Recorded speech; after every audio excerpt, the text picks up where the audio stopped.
E io svegli, fratello, che l'era digitale, il politicamente corretto è diventato un rituale. Giorni per le api, per i gatti e il gelato. Ma chi l'ha detto che il nostro viso sia già appannato? Insomma non capisco che cosa vogliamo. Voci unificate ma noi siamo soli al piano. Un occhio a TikTok e l'altro a Snapchat. La confusione crescente, chi me la scioglie in un pat. Vorrei tornare indietro ai tempi più spensierati, dove i problemi erano solo ma chi mi ha rubato i calzini.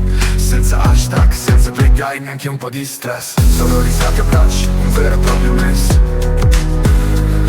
Tutti guardi diritti come se fossimo in guerra, ma nel ristorante vegano la corda è sempre in attesa. Le cerimonie di tutto, tra oro e fiocchi rosa, ma un caffè veloce ai tempi d'oro. Chi l'ha vista? Mi chiedo se l'umanità ha perso la sua strada, o se ci siamo solo complicati con sta moda. Ma mentre scrollo il feed mi viene da pensare, una volta era più semplice, potevamo solo sognare.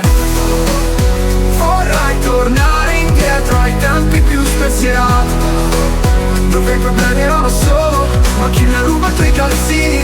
Senza hashtag, senza pride, neanche un po' di stress. Solo risate e abbracci, un vero e proprio questo. Tutti è tornato in testa se l'umanità ha perso lo amo. Voi se ci siamo solo complicati con sta moda. Ma mentre scrollo il feed mi viene da pensare, una volta era più semplice, potevamo solo sognare. Vorrei tornare indietro ai tempi più spensierati, dove i problemi erano solo ma chi mi ha rubato i calzini. Senza hashtag, senza pride, neanche un po' di stress. Solo risate e abbracci, un vero e proprio questo. Ricordi i pomeriggi al parco senza wifi, la voglia di stare insieme era la vera high.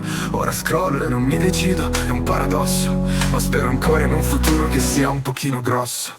Vorrei tornare indietro ai tempi più spensierati, dove i problemi erano solo ma chi mi ha rubato i calzini. Senza hashtag, senza pride, neanche un po' di stress. Solo risate e abbracci, un vero e proprio mess. Oh, oh, oh. Ehi, parliamo di libertà. In fondo l'unica cosa che voglio è una normalità.